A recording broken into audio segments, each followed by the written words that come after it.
The sliding doors opened and Jackson Hale walked into the store wearing worn clothes, just another worker on his first day. His eyes caught her immediately. Elon Price at register 4. A white cast wrapped her arm from wrist to elbow, and bruises poorly hidden with powder shadowed her face. Yet she kept scanning groceries with her one good hand, forcing a smile that never reached her eyes. A man in a tailored suit slammed his items onto the counter, sneering. "This is your cashier, A with a black eye. Is this the standard here?" His voice cut through the line loud enough for every customer to hear. Elon's hand trembled, but she swallowed hard and whispered, "I'll manage, sir." The man scoffed. Jackson froze where he stood. His chest tightened. Rage stirred in him, but deeper still was something sharper curiosity about the truth behind her pain. High above the city, Jackson Hale sat in his corner office, surrounded by glass and sunlight. On his desk, numbers glowed with triumph, profits, climbing margins, expanding his company, named among the fastest growing in the country. Success on every page. Yet the man who built it felt strangely hollow. He sipped coffee from beans grown on a hillside in Colombia, farmers he had visited personally, faces he remembered, struggles he understood.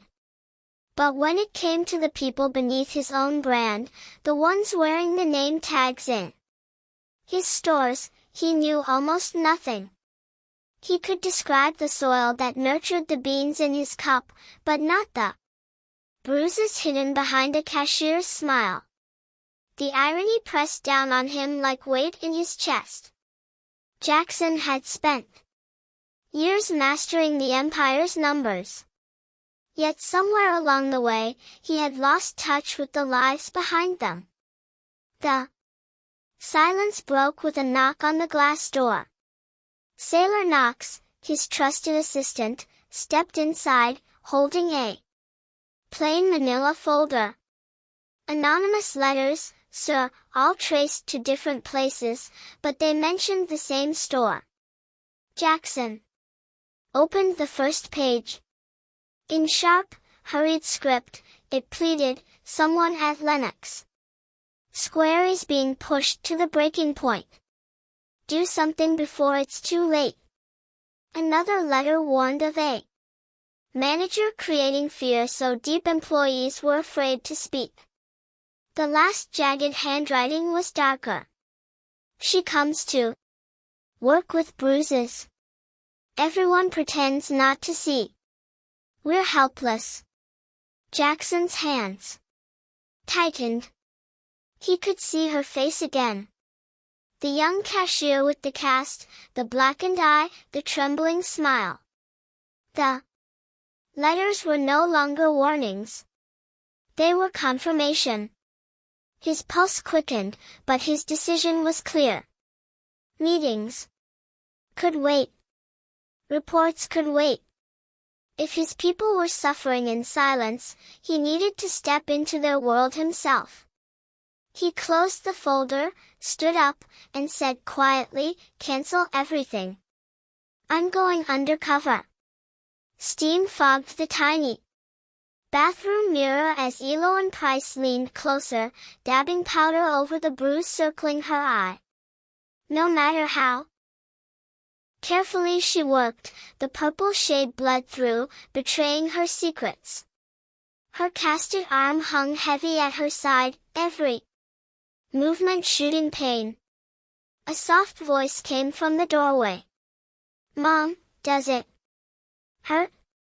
Cicely, barely 8, watched with eyes too old for her age. ELO forced a smile, the kind meant to protect, not to reassure. "I'm fine, baby.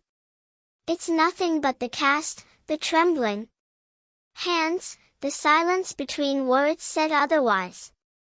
Behind her, little Malcolm, only 6, chased a toy car across the linoleum floor, his laughter unbroken, untouched by truths too dark for him to carry. Eloine's heart tightened. She would take any blow, any bruise if it meant their small world could remain whole. This fragile family was the center of everything her reason to endure. The kitchen smelled of toast and weak coffee when Riker Vaughn appeared at the table scrolling on his phone. His eyes flicked up sharp and accusing. "Where's the rest of your check?" "ELO,"